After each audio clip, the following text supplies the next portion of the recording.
Welcome in, everyone, to another edition of the Georgia Alabama Sports Live Show. And we normally do these on Sundays and Wednesday.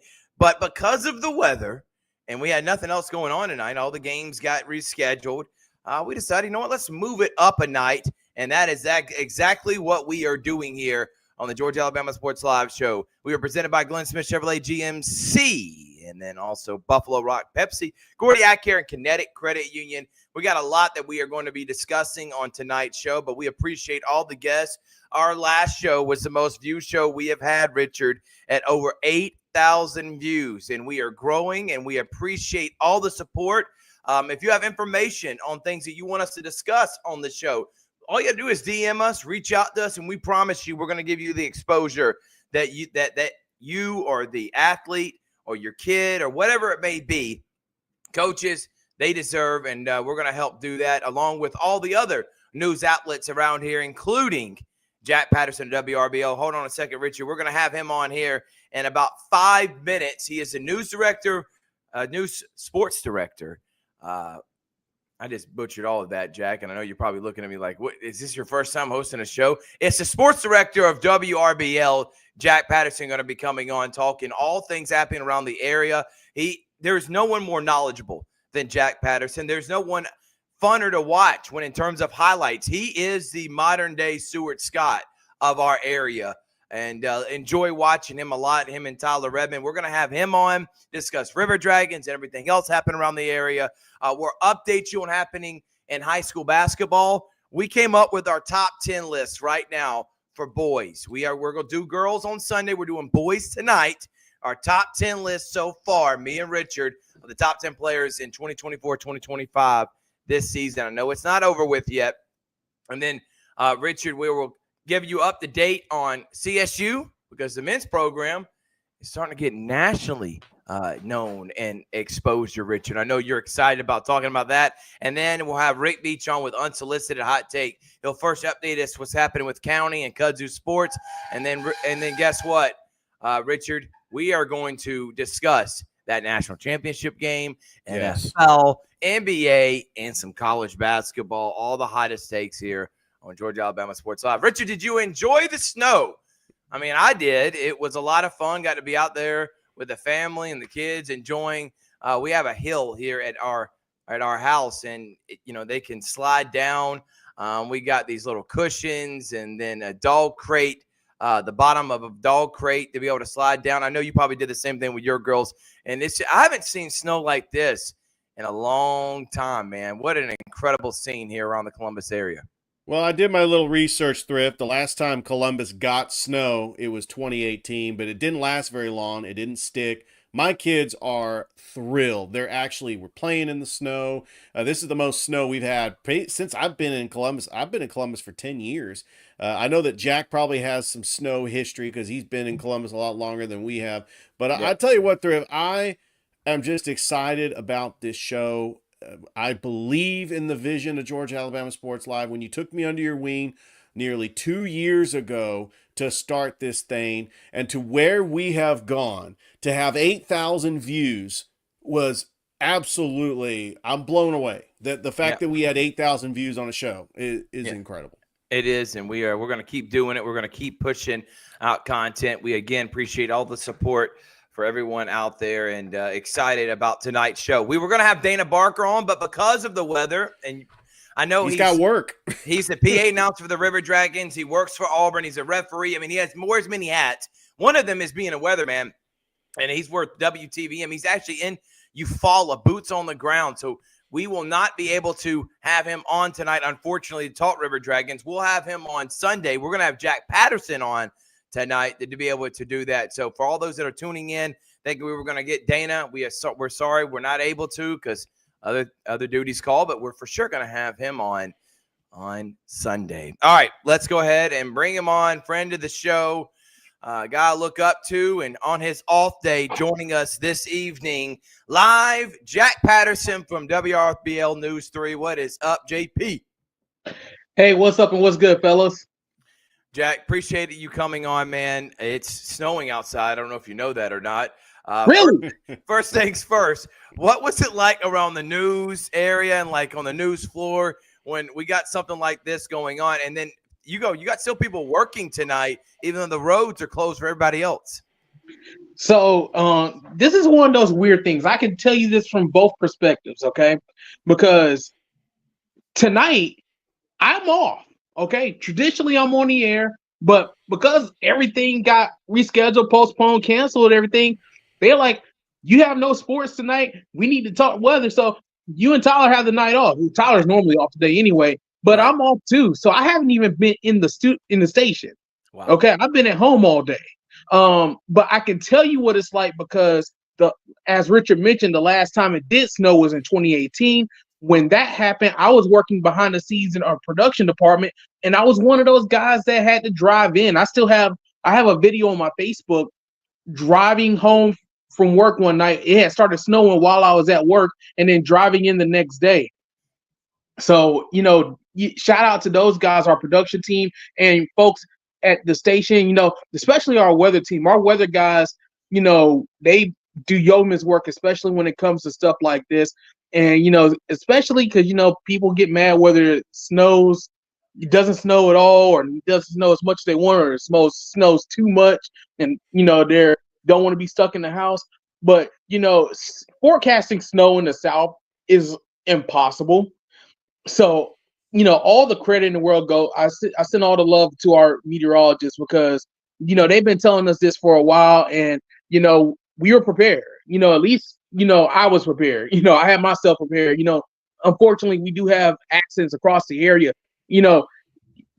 please be careful. Okay. Yeah. If you don't have to go out, don't go out. The roads are not, the roads aren't fun. If I'm not going anywhere, and all the sports guys not going anywhere, just stay home, relax. That was the point of mine I took. I was like, I get an opportunity to relax, okay, and those opportunities don't come, a lot, especially this time of year because we're cranking up high school basketball and everything, getting ready to go into the end of the regular season. So I'm taking this as a well-deserved opportunity to catch my breath.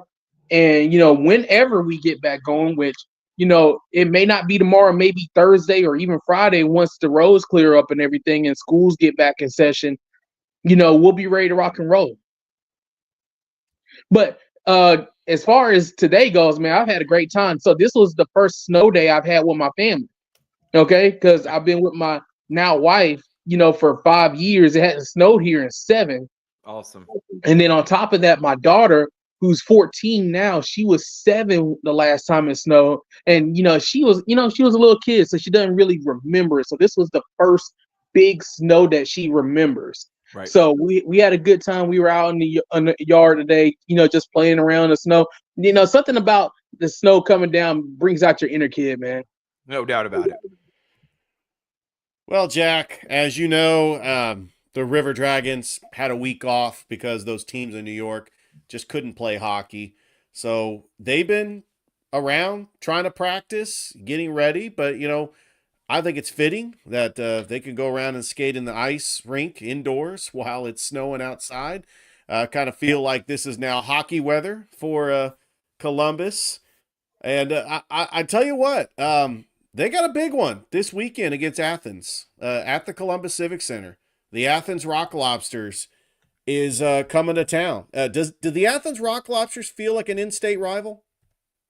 Absolutely. You got former River Dragons on the team, and it doesn't take long for those rivalries to develop, especially in the FPHL. They've had some fantastic games earlier in the season. So, yeah, I think that rivalry is definitely there. And then you add on to the fact that both teams are really competitive, okay? So if you look at the standings right now in the Continental Division, the River Dragons are 3rd, the Rock Lobsters are 4th. But the thing you have to keep in mind is the number of games played, okay? Both Columbus and Athens have games in hand, meaning they've got more games to play. They've played less games than the front 2 teams, and they're within striking distance of both. So to say, you look at the standings are a little bit deceiving because it looks like, oh, well, shoot, they're in 3rd or 4th place. They're down. They're not down at all. They just haven't, Athens had issues with their arena at the beginning of the season. So that's why they haven't played as many games. And then, of course, the River Dragons not playing, because of the one New York team not being able to play right now, and it didn't make sense for them to go up there just to play Binghamton. So, like I said, both teams have had great seasons so far, and both teams have been very competitive in what has turned out to be a really competitive Continental Division. And this is going to be a massive, massive game, not just for the rivalry, but in terms of the division as well. Yeah, no doubt about it. And Jack, we actually got a special guest going to be coming on here in just a moment. Richard pulled this out of the hat, so we'll hold off on the River Dragons. I know that's initially why we had you on, but we actually got Tom Callahan's going to be joining us here in just a little bit. I don't know how I pulled that out. Listen, I pulled out Jack and Tom. Let me tell you this right now. I'm going to start with Jack.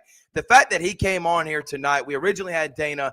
This is why I love you, Jack. I appreciate everything you do for us and being able to come on at a moment's notice to talk sports around the area. So we'll stop with the River Dragons right now. I do want to talk some other things that are happening around the area. We talked about basketball season. We're in the crunch time now, Jack. We just got through a rivalry week.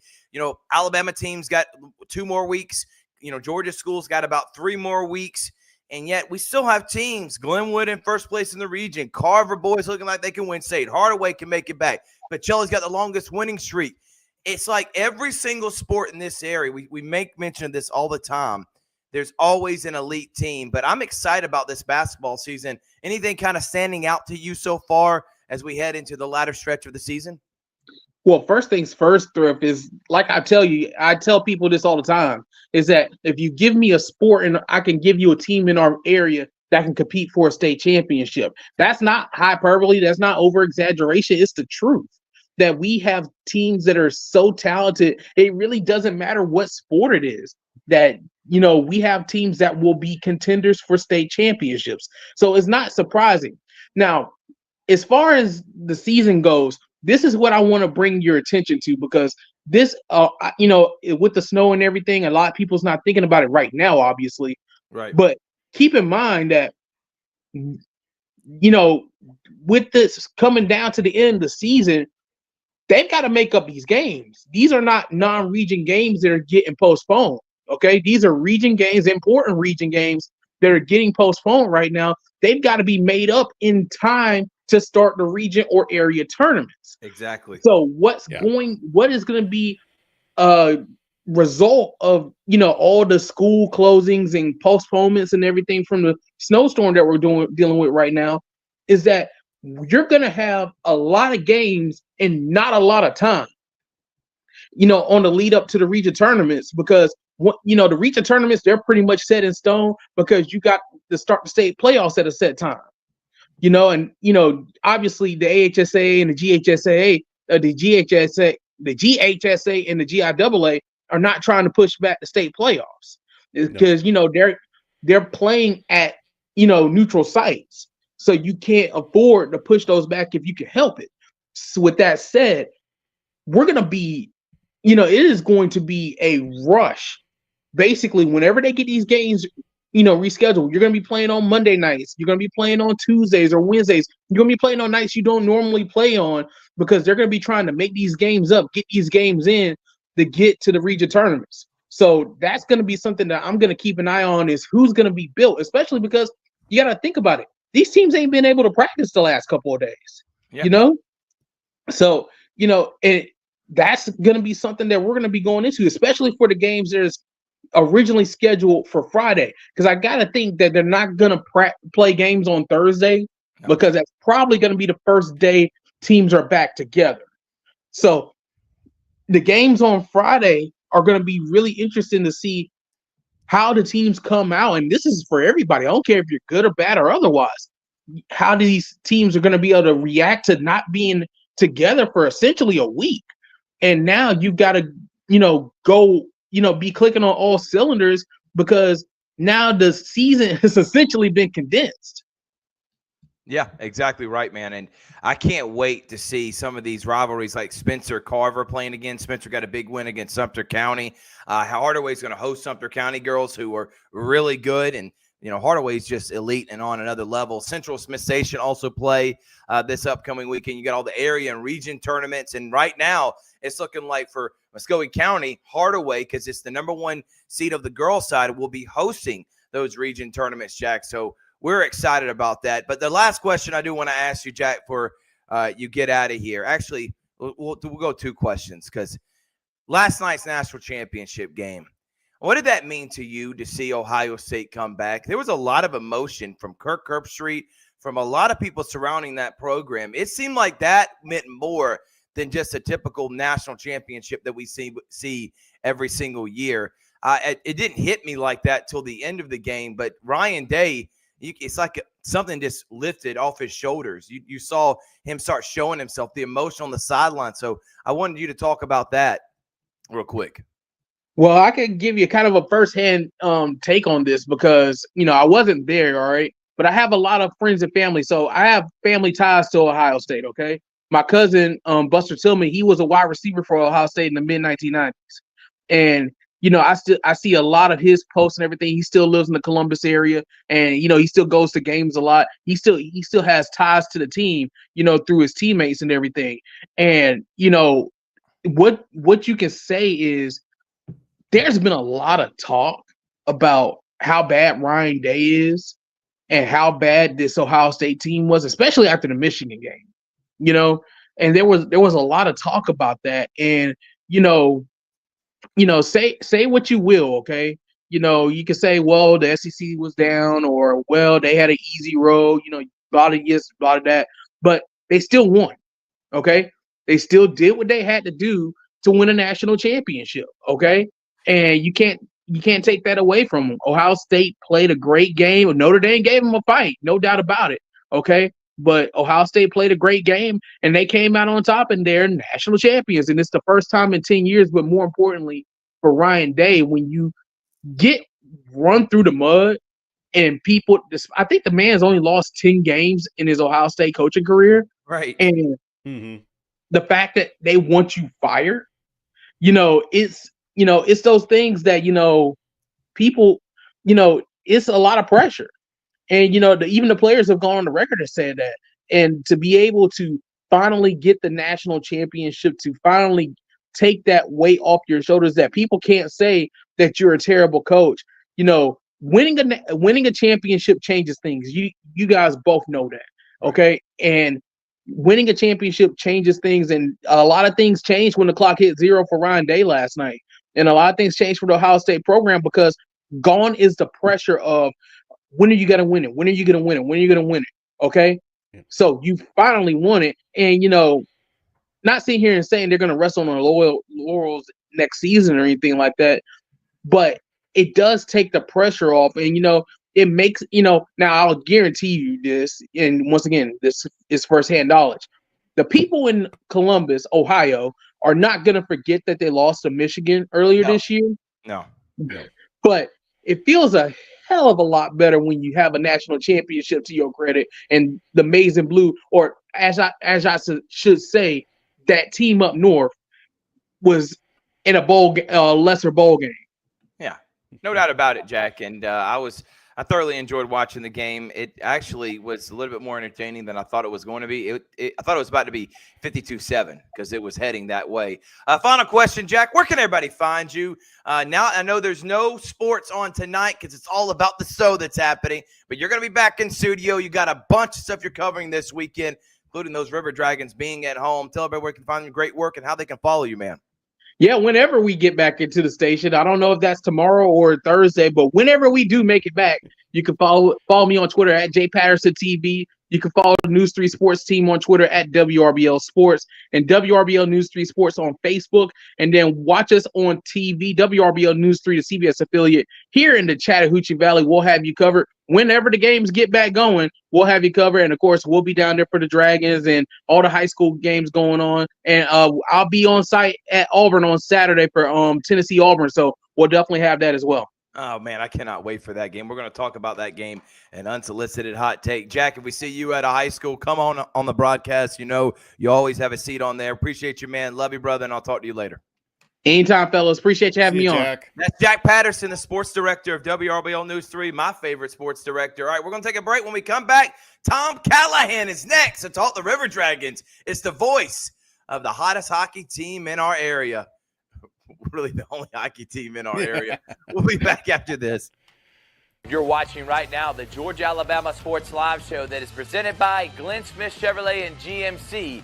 Get ready to smile. We'll be right back after this.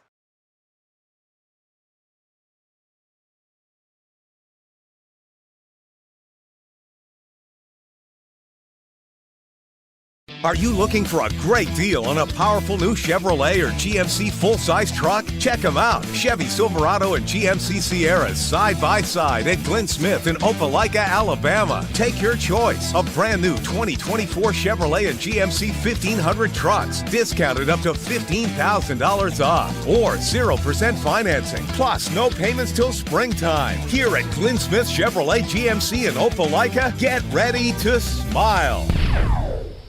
We're back here on Georgia Alabama Sports Live Show, and it is time now for River Dragons Report, and we're going to bring on the voice of the Columbus River Dragons. It is the man, the myth, the legend, Tom Callahan. Thank you so much for joining us, Tom. It has been a long time since we talked to you. I want to first start with this. How's everything been going personally in your life? Update the Georgia Alabama Sports Live viewing audience. You got a great following. We'd love to hear what's going on, man. Well, thanks. I appreciate you guys thinking of me. I know it's a crazy day, isn't it? Our office was closed today with the thought that it might snow, and of course, everybody scoffed. And right now, it's coming down. Right. So I've seen up to, this is the craziest total I've seen so far projected, 8 inches in New Orleans. Wow. So post national championship and pre Super Bowl, here we go. So that's kind of interesting, but yeah, I'm actually really enjoying today. I was outside kind of meandering around in the snow and, just really enjoying that. By the way, our office is closed tomorrow as well, because I'm pretty sure there are no plows and we're going to have to wait till this melts. Yeah. 100% well, Tom, on that. I just want to say, you being from Buffalo, I mean, this is really nothing. How do you feel that it's snowing in Columbus for the first time since 2018? I think it's great. I love it. I just, it actually reminded me a little bit of home. I called my folks and was talking to them about it. And of course, they sent me pictures of what they're dealing with right now. So it's no contest. But, it was a really nice day for me and for the kids that live in my apartment complex. They were out having snowball fights, trying to build a little snowman. It just it reminds you a little bit about, when life was a little bit simpler and we didn't have bills, we had toys. Yeah, exactly right. And speaking of Buffalo, I got to ask this before we get into the River Dragons. The answer is yes. How about those Bills, man? they're gonna win the Super Bowl. The answer is yes. Okay, that's my question. I had Lions and Bills winning the Super Bowl. Lions are out now, so we may get Bills Commanders, which would be the first time since 1991, and we remember that game. Is there something different about this team? And do you think they have what it takes to go into Kansas City, a place that nobody can go in and win, it seems like, in the playoffs, and pull off that upset? Here's the weird thing about this year's Bills team, and how I think it's different from previous editions. They've always been more talented than people give them credit. They have an MVP caliber quarterback. And this year, they beat both the Lions and the Chiefs. Lions on the road, Chiefs at home. They struggle against the Chiefs, I know, but they also struggle against the Ravens. And they found a way to beat the Ravens. And the thing is, Buffalo this year, look, there have been games that they've lost or one that have been close. And I still have my doubts because I know they've been dealing with injuries. I always worry about the secondary, especially when guys get hurt back there. Like even now, they're still a little thin in the secondary. So that concerns me. But there's a maturity to Josh Allen that I haven't seen before. And the other thing that Buffalo is willing to do this year. So Allen, first of all, let me finish that thought. Allen doesn't throw balls he used to throw into triple coverage and just try to thread the needle. He can, but he doesn't try to do it as much anymore. He shows some restraint and a little bit more poise. The other thing is that this year the Bills are running the ball much better. They have really been a team that relied on Josh's arm or his legs to get things done. And he can still get it done with his legs as much as his arm, but I really like this year is that they have Cook rolling. They've got a couple other backs rolling. They seem to be doing a nice job establishing the run game, which is, sets up the play action and really frees you up a little bit. So I think that that's what the difference is. The only concern for me, again, is just they're thin in the secondary right now. Going into Kansas City, the weather doesn't matter. That's No. not going to phase a Buffalo team. It's not going to phase a Kansas City team. And both teams got to play in the same crappy conditions. So whatever it is, it is. But yeah, I think maybe it's a little bit different this year. Tom, right now the Columbus River Dragons stand in third place in the Continental Division with 51 points. Now they got a big 2-game series this Friday and Saturday against their in-state rival, the Athens Rock Lobsters. I'm going to ask the same question I asked Jack. This Athens Rock Lobsters in-state rival, does it feel like a rivalry yet? Have you had an opportunity to see what the vibe and the fan base is over in Athens, where they got that new stadium, the Atkins Ford Arena, and they're starting to build a fan base over there as well? First of all, that building is gorgeous. If you have a chance to go. It is a state-of-the-art arena, and there are suites at the top. It's gorgeous. Everything is glass. Everything is marble. And so I'm sure everybody knows Athens is the home of University of Georgia. Well, some of the University of Georgia's music collection from their archives is on display in the hallways of Aikens Ford Arena. And so for me, as a music nut, it's pretty cool to go through the display they have there with stuff from the B-52s, REM, Widespread Panic, and they talk about the history of music in Athens. So that's a cool little thing. The building itself is awesome. You know, it's brand new, but it feels like an AHL caliber barn. They've really built a nice facility there. I have heard ticket prices are a little pricey. Yeah. But they let me in the building for free because I'm working. So That's not a huge concern for me. As far as the rivalry goes, yes, it is there. These two teams don't like each other. Athens is really good. Columbus is really good. And there is a lot of physical animosity between these two teams. I think the last time we went to Athens for that weekend set, we saw that. And it really is starting to manifest itself now. So, and honestly, my early take on it is, Carolina's off to a great start. So is Baton Rouge. But at the end of it all, I think Athens is going to be one of the last two teams standing to get out of the Continental Division. Now, whether it's us or Carolina, Baton Rouge, or maybe even Blue Ridge, who knows? But I feel like Athens is going to be there in the end. And whoever gets out of the Continental is going to have to beat them. The River Dragons fan base, and you know this, Tom, for one, if you don't follow the Columbus River Dragons fan page, you need to. There is a lot of funny stuff that goes on in that page, but I'm talking about just the fan base in general, the community support around fans that come to the game. I've never seen an organization have this much success for this long period of time. That's credit to you, the marketing team, obviously Jeff Krupp. It's year in, year out. You're still seeing packed stadiums every single night. I want to talk about the bigger picture. I know you got the baseball team coming in, but this is still a hockey town. And I don't think that's ever going to change, Tom. So talk about what it's been like this year. Not off to the hot start. We'll talk about on the courts, on the ice stuff here in a minute. I want you to talk about still just the community support that is still there and even getting bigger. You know what?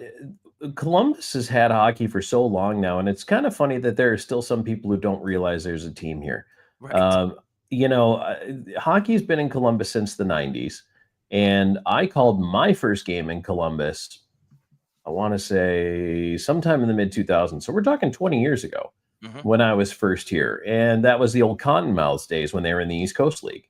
So hockey's been around for a while, and there are people who've grown up on it who, it's kind of funny. I see adults now who, and I'm sure it makes, Jerome Bichard feel old, our head coach, but they'll go, boom, I remember when you used to play. I was a little kid banging on the glass, or you signed my t-shirt when I was 8 years old. And now they're a grown adult with kids. Right. So I'm sure that makes him feel like a young man. But they've been there that long, and the fan base has been here for a long time. And you know what? We have been picking up more and more support. And Thrift, I'll be honest with you, there were probably those who thought after the Cottonmouths went away and the River Dragons came in, and I wasn't here at the very beginning, but who probably took a wait and see approach. Let's see if this team makes it. Let's see how far they go. Right. But now this is year 6. So that's pretty well established. And we just set a record for family 4-pack sales for our last Saturday home game, which is awesome. Yeah, I mean, it's fantastic. Like, we're doing things to bring people in, trying to keep it affordable, which it definitely is. If you go the family 4-pack route, it's amazing. But besides all that, like, one of the things that I love baseball, right? And I'm interested for the Klingstones, and obviously, as you know, calling the Chattahoochee games, the Monsters games.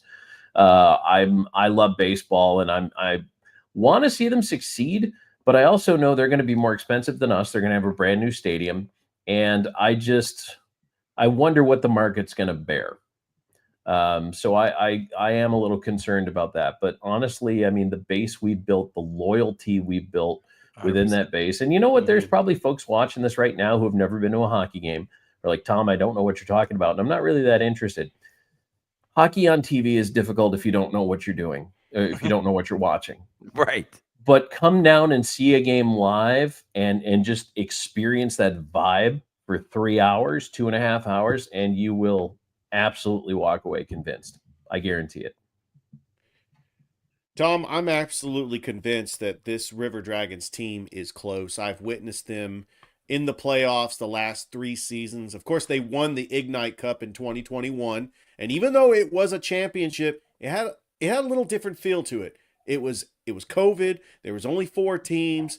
There wasn't a whole lot of fans in the Civic Center. There really wasn't that celebration. I know when the River Dragons hoist that Commissioner's Cup, it's going to be a huge celebration. And the fans of Columbus deserve it. This team has come so close. We've seen in 2022 losing a double overtime to Watertown. Last year, winning game 1 up in Carolina, losing games 2 and 3 in heartbreak fashion at the Columbus Civic Center. What would it mean to this city to hoist that Commissioner's Cup and to finally get over the hump and get that championship? Boy, that would be, I mean, that'd be a hockey celebration unlike, and you know, Ignite Cup year was different, and with COVID, not a lot of people could enjoy it. I wish they could have. I wish they could have been around for that, but that was just how it was at the time. But I mean, if you're talking a parade like when they won the Kelly Cup, when they were the Cottonmouths, and how excited people were, and I mean, you know, that team was the toast of the town, and I think I could very much imagine a springtime in Columbus with a parade, you know, right through the city, with just, you know, an awful lot of, you know, horn honking and cheering and waving, and just, it'd be fantastic to bring something like that home to the city of Columbus and the fans here, and be able to do it with a team that, you know, it's a lot of heart and soul guys. There's been a transition in the leadership the last couple of years. We've seen some guys retire and move on to some other things. And, you know, right now, this is a team that still has pretty deep roots to those teams reaching back, but also bringing on a younger generation of talent. I think that this is a perfect time to check it out. Tom, and he talked about it. Could this be the year? Now, obviously, the start last year and the historic regular season the River Dragons were able to accomplish and not turn into a championship. Now you got people, I wouldn't say in an uproar, but you know, got people concerned because of kind of the slow start, being in 3rd place right now after dominating the entire regular season last year. But I have a feeling, and I don't know this, I want you to explain it, that you're not too worried. You think this team has the talent and everything in place when all things are going right to still win a championship. When things are going right and when they're healthy. Which we've had a hard time staying healthy this year. I think we probably already to this point of the year have experienced more injuries and man games lost to injury than we did most of last year. So that's one of the reasons. It's not an excuse, but it's a reason. I think, honestly, every team in this league can score goals. The teams that win are the ones who can also keep them out. And what I like about the River Dragons is I would put our 1-2 punch of goaltenders up against anyone in this league. I think that they are both just stellar. You know, Petizian and Bernard is a great combo. And, you know, and they're different goalies, right? I mean, Matt Petizian's a little bit smaller, a little more acrobatic, makes some pretty spectacular saves. And then Sammy Bernard is just big, moves well laterally. He's always in the way. The puck hits him. I love it. He makes it look effortless, and it's not. You know, it is technique, it is drilling, it is, that functional form that you have to work so hard to replicate time in and time out. And he just does it, and he does it with grace and ease. And anybody out there watching him is like, man, he's not even breaking a sweat. It kind of looks that way. But I just think if you have goaltending, goalies can absolutely steal you a series and maybe even a championship. And I think the River Dragons have that. Tom, the leading goal scorer is rookie Ryan Hunter. He has 10 goals. The leading assist leader is Kyle Moore. He's actually leading the points total with 25. Just talk about these two special players and what makes them have the success that the River Dragons have had, and also relying on the savvy veterans like a Justin McDonald. I mean, who is that leader that the River Dragons have relied on since Josh Pietrangelo, the captain, has retired? Yeah, and you know what? McDonald has gone into an assistant coaching role as well this year. He does a lot with skills practices with the guys. He has his own on the side hockey school as it is, but he also has that role with the team. So he works on that stuff. And actually, those three guys you just named is the big line. However, up until I want to say a couple of weeks ago, they had not played a game together because McDonald was hurt when Hunter arrived. Because Hunter didn't start the year with us, but then McDonald was hurt and he was out for an extended period of time, and Ryan Hunter came in and Hunter was playing without McDonald. And then finally, when McDonald was healthy, Hunter was here, and then they reformed that line with Moore, Hunter, and McDonald. And that's such a tough line to stop. And once that redistribution of the scoring happened, I think that, we became one of the deeper teams offensively in the league. So yeah, you've got the veteran leadership, and McDonald last year's MVP. Hunter was last year's rookie of the year. And, with Kyle Moore is a guy who things could have went one way or the other for Kyle. He was kind of at that standpoint in his career where it's like, okay, do you want to play a few more years? Do you want to get in the gym? Do you want to work hard? Do you want to bring it every day? Or do you want to just kind of ride off into the sunset? And I think he's committed himself to showing up every day, working hard. And, he really quietly actually in that points lead for this team because no one talks about him. But he is the guy who's produced on a steady basis, and it's almost going unnoticed because he's playing next to McDonald and Hunter. Tom, you got a big weekend against Athens Rock Lobsters.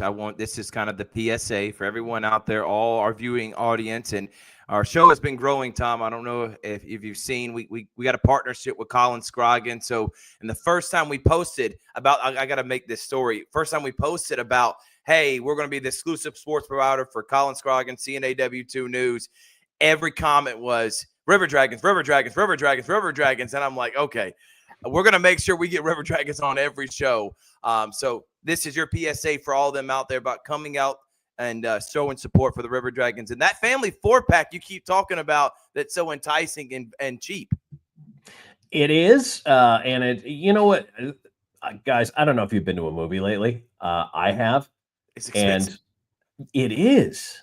It is. Holy cow. You're spending $50 at least if it's you and another person, goodness. Tom. Yeah. Oh, it's nuts. So that's why I think the family 4-pack is important. Not that our tickets are expensive to begin with. They're not. I think you can get in the building for $12, right, which is great.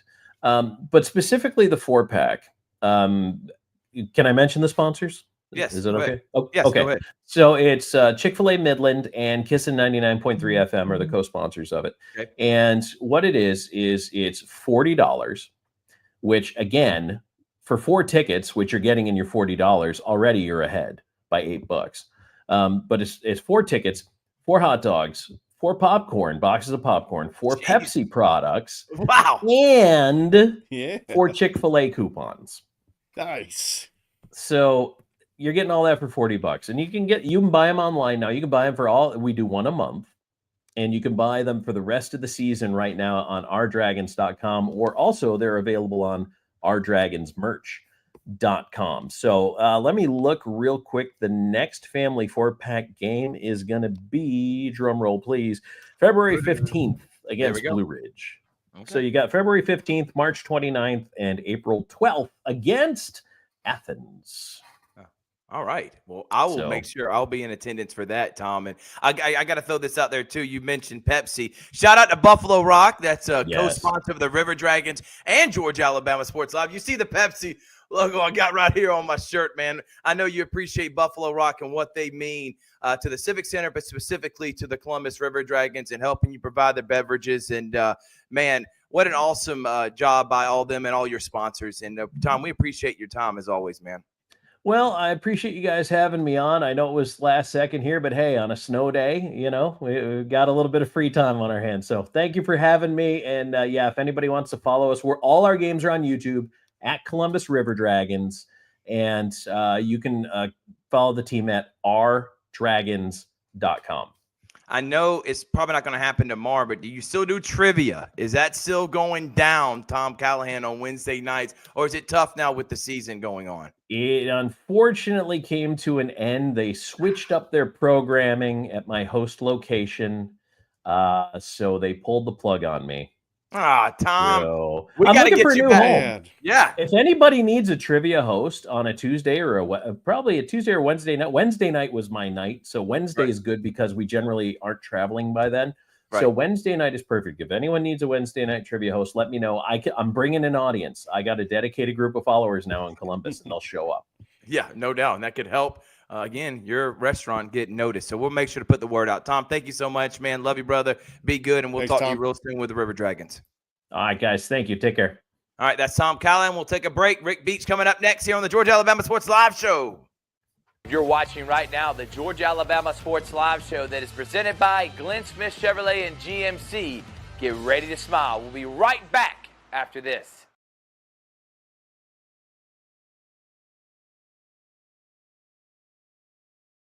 Hi, my name is Griff Gordy, and here at Gordy Eye Care, we have been serving the Bi-City community for 17 years.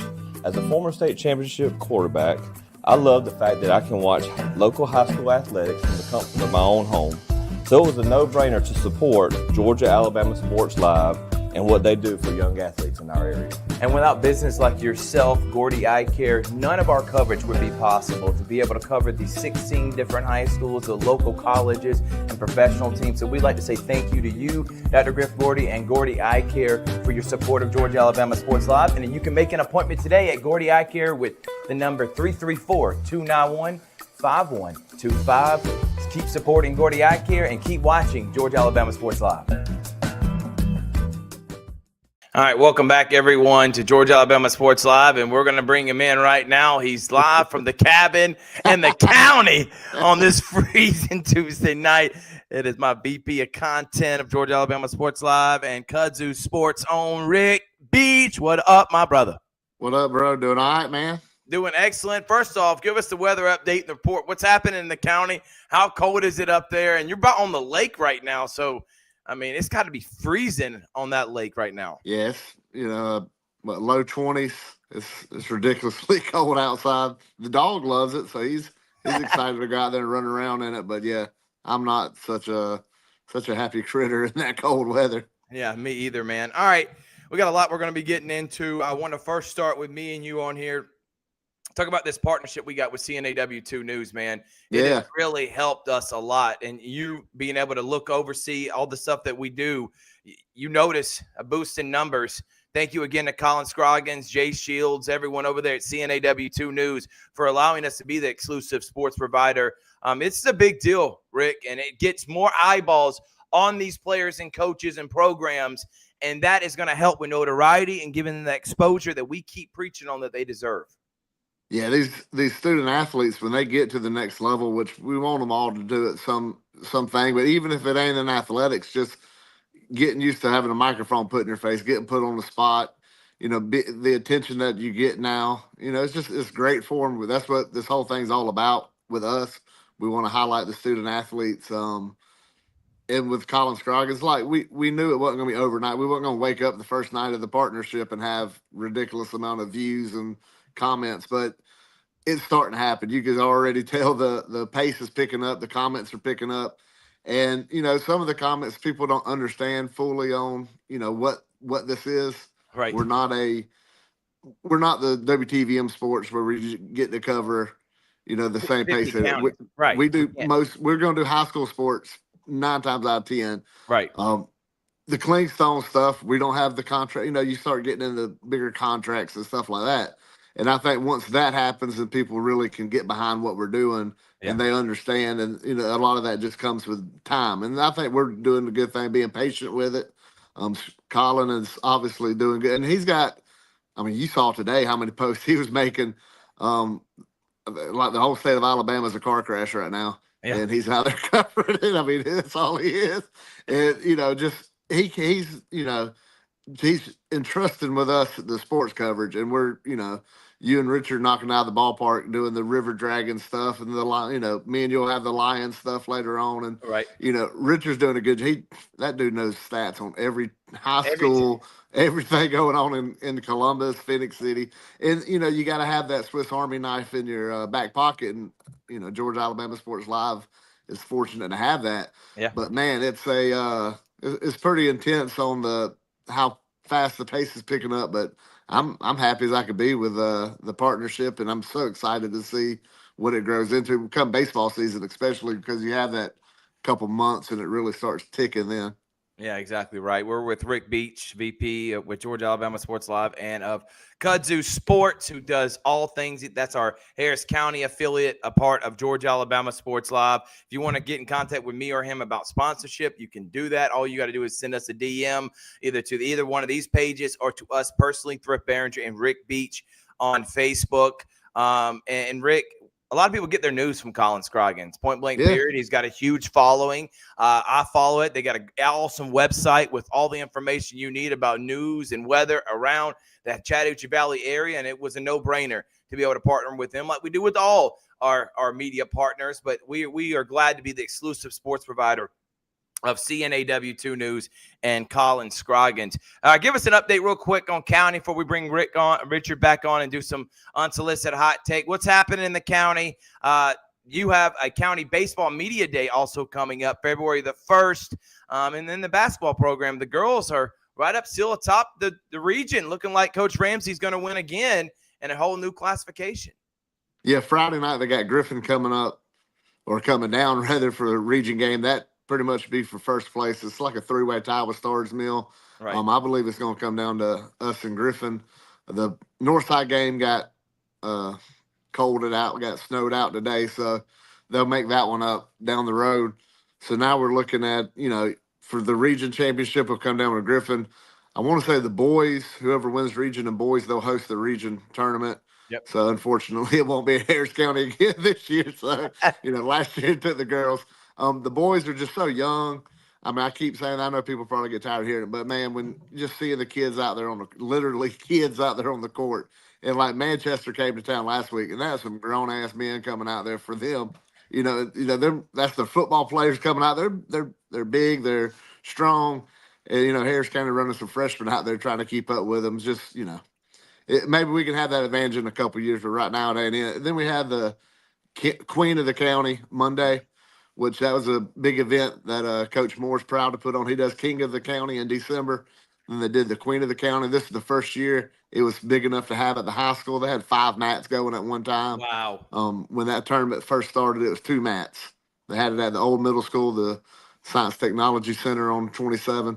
So, I mean, it's grown to be really big. Smith Station won it as a team, which, that was pretty cool to see. But they didn't have any girls in the finals, so it shows they racked up their points throughout. But it was a great turnout. Me and Brandon Schwabel was up there. And you want to talk about intense. You try doing a tournament play-by-play, and, we got these sheets that has the student information on it, their name, and you don't know which color they're going to be till they get out on the mat. So Brandon has to wait until they're on the mat to see which band ankle bracelet they pick up. So it was just like 2 hours of nonstop moving for me and him. And I texted him last night. I'm like, bro, I'm exhausted. It was, I went home. It was worse than a football game. Just like, bro, I'm just straight exhausted from doing that. But it was super fun because we had so many people coming up asking, hey, what's this going to be on? Right.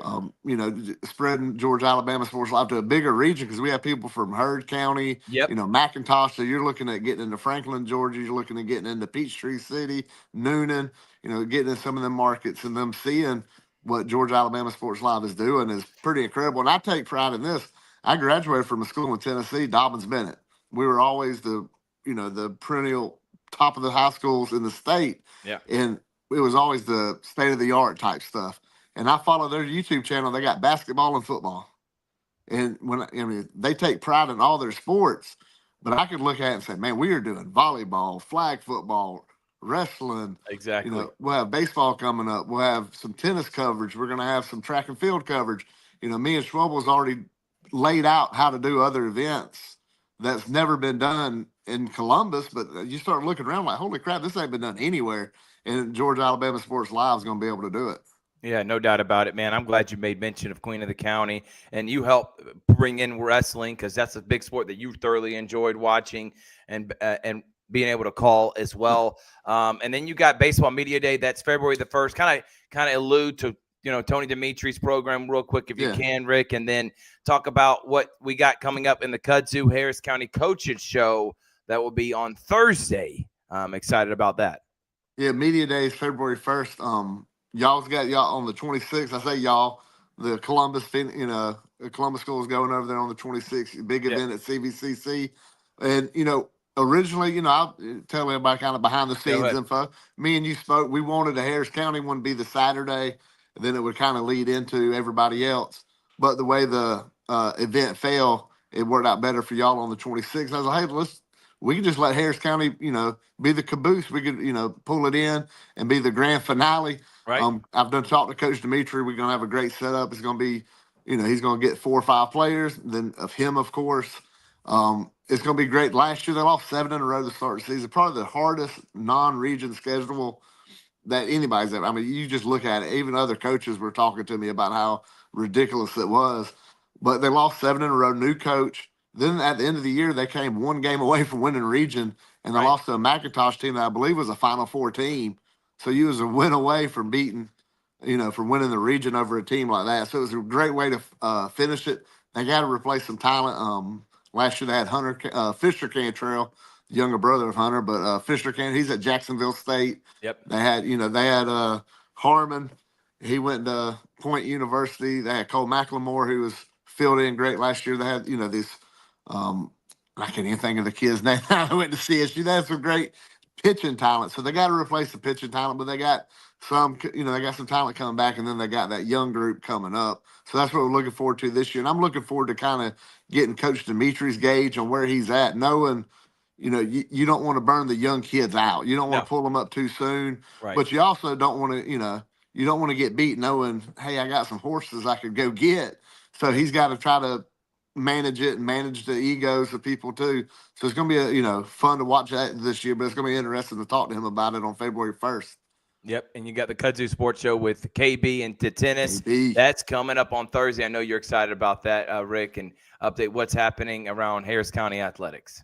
Oh yeah, KB, Coach Bradley, tennis coach, assistant AD.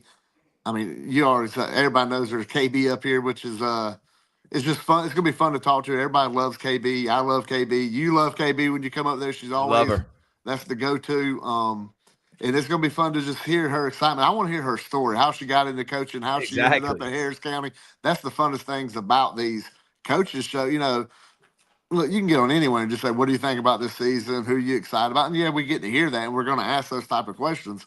But it's also about, like, what got you into coaching?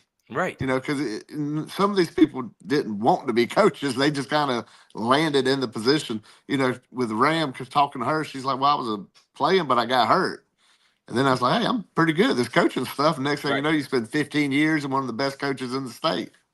Yeah, exactly right. So look at that. That'll be on Thursday at 7 p.m. All right, Richard, come back on screen now. It's time for Unsolicited Hot Take with Thrift Barringer, Rick Beach, and Richie Rich. All right, let's start with the national championship. I want to know, maybe I'm not a parent, okay? I'm going to speak on that first. But Kirk Herbstreit's son didn't play. So what adversity was he overcoming on the field? That was my first thought. But then I was like, you know what? I'm not even going to go down that road. I get it. Your son just won a national championship. He was very emotional in that interview with Scott. I asked this question to Jack. I'm going to ask it to Rick after I give and then Richard, you can chime in too.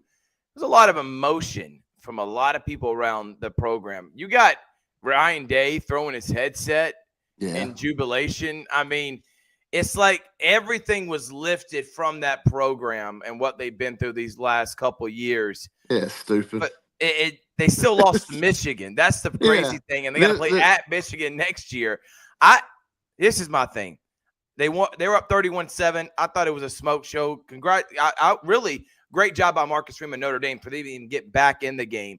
But Ohio State was always the best team, and I don't think this changes my opinion on Ryan Day. No. Him winning a national championship with a more talented team. He's doing something that we expected him to do in the recent years, and he just finally accomplished it. My mindset on him doesn't change. What about with you, Rick? No, I don't. I think it's, I think throwing the headset and all that was just kind of jobber behavior. I think he's what did Harbaugh say, born on third base and think he hit a triple. I think all that's true. He's never done anything as a head coach. His beard looks ridiculous. His antics are ridiculous. Everything. There's nothing about him that's impressive. You're just going out there buying the roster. It's the college football in itself has gotten just absurd lately. The transfer portal, NIL, the playoffs. This is a stupid playoff system. There's no need to be playing college football midway through January when you start on Labor Day. It just takes too long. The interest is bottomed out. Why would you put the national championship the same day as the inauguration, knowing, the ratings are – I'm excited to see the ratings because there's no way they're going to be what they expect them to be. And I think people are just college football out. And let's face it, Notre Dame, Penn State's not a really big matchup as far as a semifinal matchup. And you can say what you want, but if you don't have the parental powers up there, which are SEC teams, the interest is going to be down, and the SEC drives college football. That's the ratings. Check out the ratings for the year. You see Alabama, Georgia, Tennessee, Oklahoma. You see the SEC up there all the time. Then your only outliners are Ohio State. Yeah, exactly. And then Notre Dame. And that's kind of ridiculous too. Yeah. Well, my thoughts on this national championship was it was played way too late in the calendar of January. That this should have been played last week. Yeah, like Rick mentioned, you have the inauguration, too many distractions. I actually forgot that this game was in Atlanta. It didn't even feel like it was in Atlanta. Great point. I watched it. Notre Dame, Ohio State. Ohio State thumped them. They were up 31-7. I'm not impressed with Ryan Day.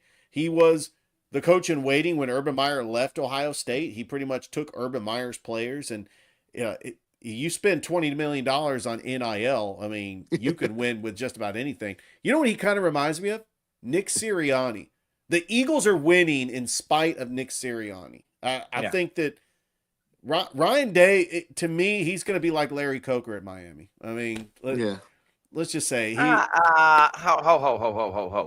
A couple things, okay? Listen, I'm not disagreeing with the overall point of your take, but I wouldn't go Larry Coker. I think that's a bad example because Coker took over literally the most dominant team in the history of college football, in many people's opinion. And he drove him in the ground. Yeah. And then drove him in the ground. Ryan Day, this is not year number 2. It's not like Urban Meyer retired last year. He took over this program and won it in his first season.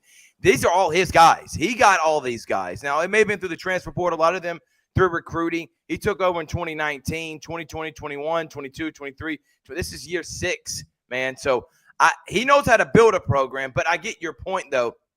And do we consider him one of the top minds in college football? Now, I thought he did a good job in this playoff series. I thought the play calling was excellent from Chip Kelly. He had Chip Kelly as his offensive coordinator. Jim Knowles was his defensive coordinator. I mean, he had a good staff.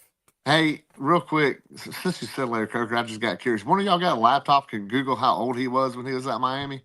Yeah, he had to be. Let's look at how old he looked, because he looked like he was about 90. And then compared to what Nick Saban looked like his last year at Alabama when that dude, you know what I'm saying? Larry's 76 right now. He was born in 48, so he was 50, 52. 50? And he thought he looked like Bobby Bowden out there on there. Bobby was like 90 when he was at Florida State at the end. Listen, I was never a big Coker fan, and if Butch Davis would have stayed there, who knows how that Miami team would have been. But yeah, Coker looks like a guy that just got ran over. He's kind of like the coach from Waterboy. I mean, didn't know anything. Really just want his guys go lucky, be happy. That's how I felt about Larry Coker. And you're right. Stay out the way. He definitely did look about 70. There's always those guys. Like there's some 20-year-olds that look like they're 45. And Yeah. you're like, yeah, you're not going to be aging well when you're 40. You're going to be looking like you're about 60. I know a couple of those guys, Rick Beach. Yeah, So cigarettes, liquor, and easy women. That's how you get the look. hey, look at that, man. All right, we're going to move on, and we're going to go into NFL. I did want to talk some NFL. Bills, I was talking with Tom, and I think he made some great points. This year with the Bills seems like a different team, Rick Beach. I really think that the Buffalo Bills this year are going to win a Super Bowl. I really do.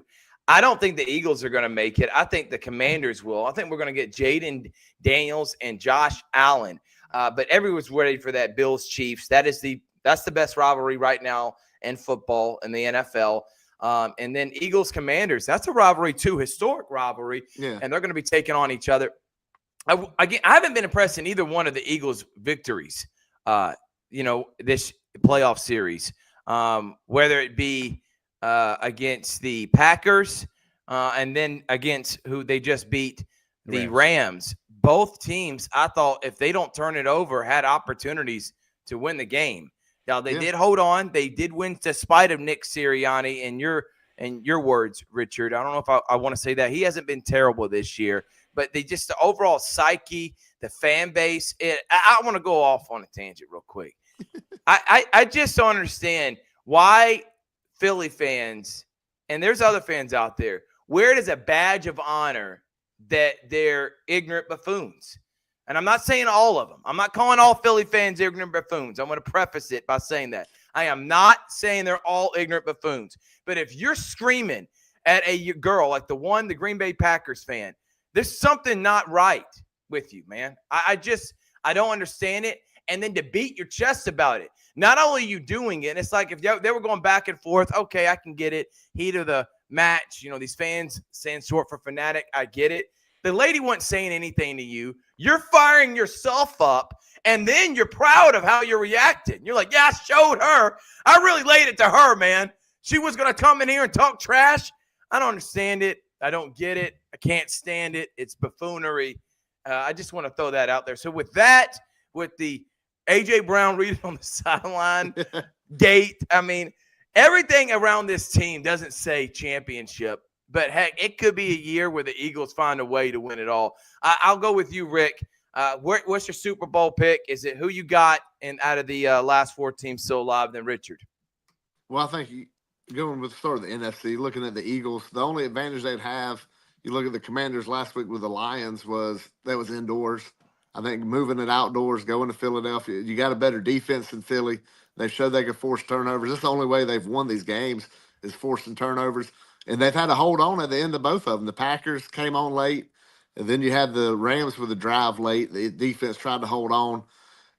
So you got to think, just defensive-wise, that the Eagles can have that advantage going for them. In the AFC, this has to be the Bills' year. Just how many times can you – this is the third straight year with the Chiefs. They got to beat them. You finally got – Tom even mentioned they got the running game. James Cook's been, playing great at the end of the year. Yeah, he's going just like that Philly defense got a bunch of Georgia products going, leaning on them. And James Cook has really just been that, relief that Josh Allen's needed. And then at the end of the day, it just gives that option where you have to respect the run enough, then Allen can keep it on the RPOs and he can get some open windows and make the plays. But I think the whole world's just ready for the Chiefs to be over with, especially after that officiating last week where even Troy Aikman, who, had to retire because of hits on quarterbacks, is like, this is getting ridiculous. The obvious flopping and stuff that Mahomes is doing is just, I think everybody's grown tired of it, and everybody wants Josh Allen to finish it off this weekend and finally get to the Super Bowl. So I guess I'd say Bills and Eagles in a Super Bowl, and that'd be pretty fun to watch. Well, I do have to agree with Rick about the Bills-Eagles Super Bowl. First of all, this first NFC Championship game between the Commanders and the Eagles, I mean, the Commanders don't have to travel that far. They just go up I-95. You got that city rivalry with Philly and D.C. I was going to school in D.C. I know how close Philly is. I remember the D.C. Got excited when the Phillies won the World Series back in 2008. But this thing is that Jaden Daniels is playing probably the best rookie quarterback that has played this consistently. But history's not on his side. No rookie quarterback has ever led his team to the Super Bowl. This Eagles team hit a home run when they got Saquon Barkley. Saquon Barkley is really the eraser that, despite all the problems that Jalen Hurts is having with A.J. Brown or Devonta Smith, just give the rock to Saquon Barkley. He'll give you 200 yards, 2 touchdowns, and how about Jalen Carter?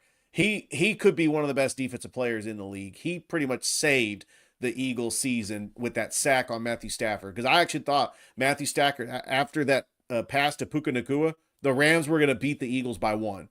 I seriously thought Matthew Stafford was dry in the snow. Think about that. That the Rams had a chance to win that game in the snow, and the Eagles barely won that game by the skin of their teeth. But I do think that the Eagles have a little bit better defense than the Rams. I think that the glass slipper finally runs out on Jaden Daniels, and I think the Eagles win this. Trust me, Thrift, trust me. I want the Commanders to be in the Super Bowl. That this is a great story. Jaden Daniels, I'm rooting for him to get to the Super Bowl. I just think that the Eagles, after playing them twice, they've been here before. They've been to a Super Bowl a couple of years ago. I think it's going to be the Eagles in the Super Bowl. And as for the Bills, well, I'm reminded of 2006 when Peyton Manning finally got over the hump and beat Tom Brady. Yeah. I think that this could possibly happen, especially since the Bills beat the Chiefs in the regular season, and the Chiefs have barely won all these games. And the Bills are much better than that team that faced the Chiefs in the AFC Championship back in 2020. Last year, I mean, it wasn't the same Bills. Joe Brady as the offensive coordinator has really been the difference maker for the Bills. And I think it's going to be Bills and Eagles in the Super Bowl. I think it's a good point, man. And I'm going to go Bills Commanders because that's the one I want to see, but wouldn't be surprised if it's Bills Eagles. I just think it's this year. The Bills are going to be able to make hopefully a Super Bowl run. All right, let's talk now, as Rick Beach had to hop off now. We're going to talk some college basketball and then, of course, NBA before we get out of here. And we may hold off on NBA. It's already been a long show. We'll wrap it up with some college basketball. Auburn doing this without Janai Broome is one of the more impressive things I've seen this year. Another good win on the road at Georgia in a hostile environment. You get a week, no midweek game. So you basically get another week off. Hopefully that means Janai Broome can return against Tennessee. But even if he doesn't, Richard, I think this team is going to be fine to allow him to get back 100%. I think Florida is the second best team in the SEC right now, followed by Alabama. And then I would put Tennessee right there, tied with Alabama for third. I would go Kentucky would be fourth. I really like this Florida team a lot. They are a really good basketball program. And I think the SEC is still flirting with that 13 teams. I don't think Arkansas is a team that's going to make it. I don't think LSU is going to make it. I do think Missouri, Georgia. I don't think South Carolina is going to make it. Missouri, Georgia, Ole Miss, Mississippi State, Tennessee, Florida, Auburn, Kentucky, Alabama, and Georgia. Those are the teams I think that will make an NCAA tournament this year. If you're telling me who's your second best team in the NCAA, I would go Florida. It would not be Duke right now. Duke is beating teams they should beat. And I know they beat Auburn at home. That's their only loss, but they beat Auburn at home. I'm still not 100% sold on Duke being the second best team. I think Florida, when their A game is elite, could take down on a neutral court a Duke Blue Devils team. I would go Florida as my second best team. I'm really high on Coach Todd Golden's team in Florida. Then I would go Duke at number 4. Iowa State would be my number 3 team. I know they just lost. Yeah, they just lost. I know they just lost. Maybe it's just me, but aside from Cooper Flagg, who on Duke's team are you buying in as a guy that can go and get you a bucket? Auburn's got several of those guys. Iowa State's got several of those guys. And the NCAA tournament, when we got tough games happening, come on now. I'm not hearing that. So we'll go ahead and bring Rick Beach back on. I think we had some technical difficulties. Yeah. Thank you, Rick, for joining us. We're talking college basketball right now. And I was mentioning, I think Auburn's the best program, followed by Florida. Richard, go ahead and answer. Then I want to ask Rick about Georgia basketball. And honestly, they might be on the up and coming, and that's big. Well, I personally think even without Janai Broom that Auburn is the overall number 1 seed. As it That should win, be. yeah, that win in Stegman Coliseum, Georgia was undefeated. Auburn wins 2-point win to beat Georgia. That was huge. I think they beat Tennessee. They still got a tough schedule because it is the SEC. I would never count out UConn just because they are the 2-time defending champs, even though they lost Donovan Klingland, they lost Stephon Castle. But Dan Hurley, he's going to get them ready to play come tournament time. Iowa State, they could be a team. I'm very impressed with Alabama. I think beating Kentucky at Rupp Arena, and they just smoked Vanderbilt today. Richard, you really could say Alabama, Florida, Tennessee, and Auburn. All 4 of those SEC teams are teams that can win national championships. Could we see 3 SEC teams get number 1 seeds? We could, and the last time we saw that was back in 2009 when there were 3 Big East teams. Oh, and sorry, excuse me. There were also 3 ACC teams. And I think that was back in 2019 when it was Virginia, Auburn. Last time Auburn made the Final Four, Virginia was number 1 seed, Duke number 1 overall seed, and North Carolina was the number 1 seed. So the SEC could definitely do that. Could we get 3 Final Four teams in there? I don't know about that. I don't know. That would be really tough. Rick, I want to ask about Georgia. I feel like they're one of the last programs that really started to invest because it's always been a football school. Auburn went first. Bama followed suit. It seemed like Georgia's starting to put the resources. Segment looks like a packed, and it starts with the fan support. That's what Pearl did. Pearl started with the fan support. Then the winning came along with the recruiting. But you got to build a good facility and have a good atmosphere for kids that want to come and play there. Yeah, I think, Josh Brooks, the AD, they put the student section forever. Even, when I first went to a game at Stegman, it made no sense. The student section was in the upper part. Then you had all the ritzy people sitting on the court side, and they flipped it this year. They put the student section right on the court. It's made a world of difference. Then, rewarding the students for good behavior, for not storming the court, for stuff like that. They get gifts all the time. They're trying to promote the basketball program that way, and you're building up your home field advantage. And that's well and good. But for Georgia, to me, I want to see them win that road game. Right. Or be competitive on went to Tennessee a couple weeks or last week, got the doors blown off. You get Arkansas, then you go to Florida this weekend, and it's like, hey, that needs to be a game. If you don't win it, give yourself a chance late. You just can't be a home team only and win something big. We saw Auburn a couple years ago was like that, where they dominated at home, then struggled a little bit on the road, got in the tournament, struggled right out the gate. So I mean, it's you got to have that. That's what makes me look at Alabama this year, what they did at Rupp Arena, and you're like, oh crap, Bama's pretty good. If you can go up there and win, you can win some neutral site games in the tournament, and you'll never get the kind of pressure that they played in that one. So teams that can win on the road in basketball, that's the heart. To me, football's tough to win on the road, but basketball equally is tough to go on the road and win at these things. Y'all seen it before. You don't see it that often. Yeah. Yeah, exactly right. And by the way, ESPN's Joe Lunardi is projecting that Georgia right now is a number 8 seed. So they're not considered a bubble team, even though they've lost to a ranked Tennessee and a ranked Auburn team. I actually thought they would maybe be a bubble team, but Joe Lunardi has got them in the tournament. He's predicting 12 SEC teams in the NCAA tournament, which would be an incredible feat. I do want to make mention real quick before we get out of here, guys. 2 schools that I've been really impressed with. One has been Louisville because that program was just a dumpster fire. Dumpster fire. Yeah, I was saying the same trash. thing. And now Pat Kelsey, who came from Winthrop and College of Charleston, has them ranked and heading into the tournament and the number 2 seed in the ACC right now. That's unbelievable because this was a team winning 6 games in the recent years. He's already bringing them back in year 1. And the other one is Tom Izzo. You don't want to be really surprised about Michigan State being number 8 and 16-2, but everything that he's had to overcome, and still one of those older guys. We're seeing guys retiring a lot now. You saw this year, Jim Larinaga stepping down from Miami. You're seeing other guys that are stepping down, legendary coaches around the NCAA, Roy Williams, Mike Krzyzewski. But Tom Izzo still there, still winning.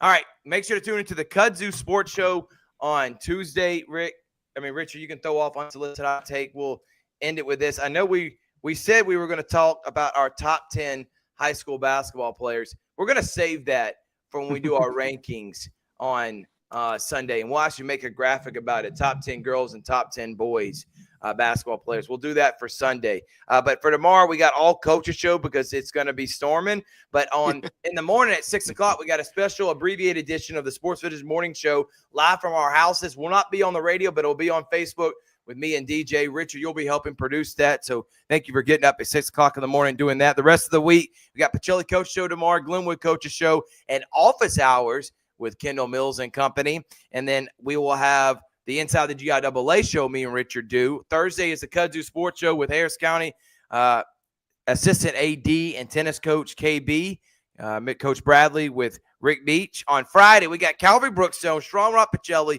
Central Smith Station. Woo! I hope those games get played. Glenwood Calvary on Saturday and Central Georgia Tech CVCC on Saturday. And then on Sunday, we got the Baseball Media Day for 15 high schools, CSU and CVCC. And then Harris County will be the next week. So got a lot of stuff coming up here. Make sure to like us on Facebook, subscribe to our YouTube channel, and make sure to also like Kudzu Sports and follow them on Instagram as well. Oh, and by the way, you got to follow our Instagram. TikTok's back. We're putting that up there.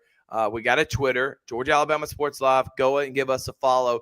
From Rick Beach, Richard Holdridge, I'm Thrift Barringer saying good night, everyone. We'll see you next time on the Georgia Alabama Sports Live Show. Thank you for watching the Georgia Alabama Sports Live Show presented by Glenn Smith Chevrolet and GMC. You're ready to smile.